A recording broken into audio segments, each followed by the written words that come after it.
जैसे कि आप जानते हैं कि हिंदी या अन्य भाषाओं में 2 लिंग होते हैं, पुल्लिंग और स्त्रीलिंग, परंतु संस्कृत भाषा में 3 लिंग होते हैं, पुल्लिंग, स्त्रीलिंग और नपुंसकलिंग। अकारांत पुल्लिंग शब्द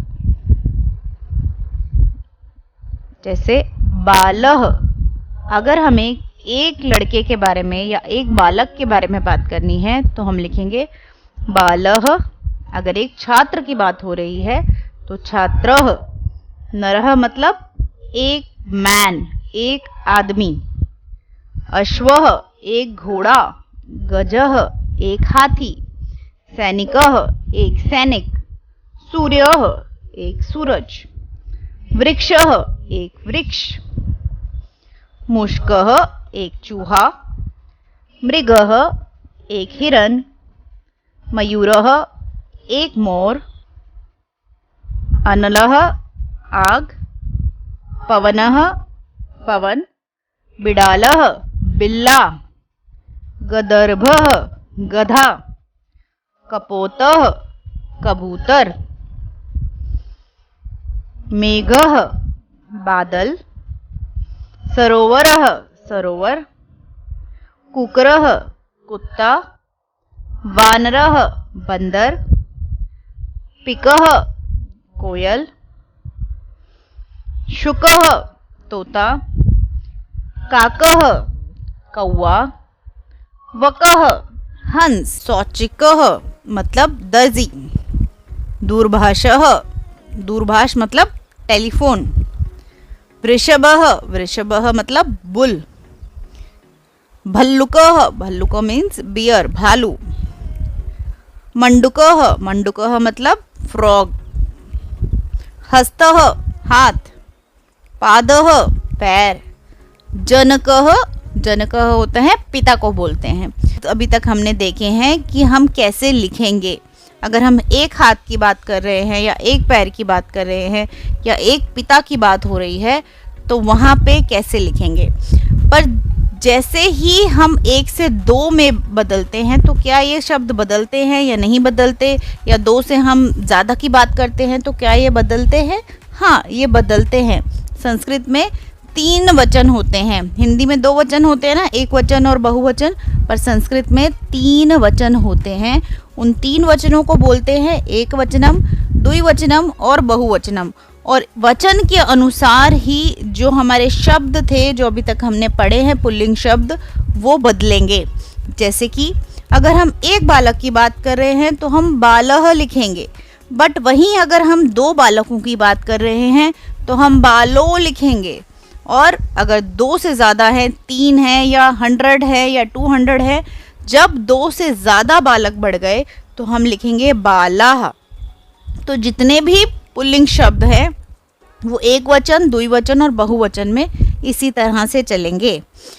जैसे अगर एक नर की बात हो रही है तो नरह, 2 की हो रही है तो नरोह, और ज़्यादा की हो रही है तो नराह।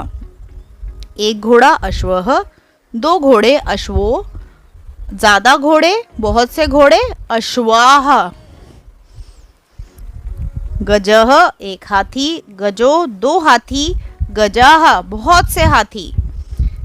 सैनिकः एक सैनिक, सैनिको 2 सैनिक, सैनिका बहुत से सैनिक। अब हम देखेंगे अकारांत स्त्रीलिंग शब्द। जिन शब्दों से स्त्री जाति का बोध होता है वो स्त्रीलिंग शब्द होते हैं, ये पता है हमें। तो चलिए पढ़ते हैं कि कन्या मतलब लड़की को हम कैसे लिखेंगे, कन्या। छात्रा को छात्रा ही लिखेंगे। अजा मतलब बकरी। कोकिला मतलब कोयल। कोकिला, अगर हम फीमेल कोयल की बात कर रहे हैं तो कोकिला लिखेंगे, और अगर मेल कोयल की बात कर रहे हैं तो हम पिका लिखते हैं। ऐसे है शिक्षिका मतलब अध्यापिका जो हमें पढ़ाती हैं। लता, सेविका मतलब सर्वेंट। कलिका मतलब कली। अम्बा होती है, माता को बोलते हैं अम्बा। पाठशाला जहाँ पे हम पढ़ाई करते हैं। मधुमक्षिका मधुमक्खी। वर्षा बारिश। चटका चिड़िया।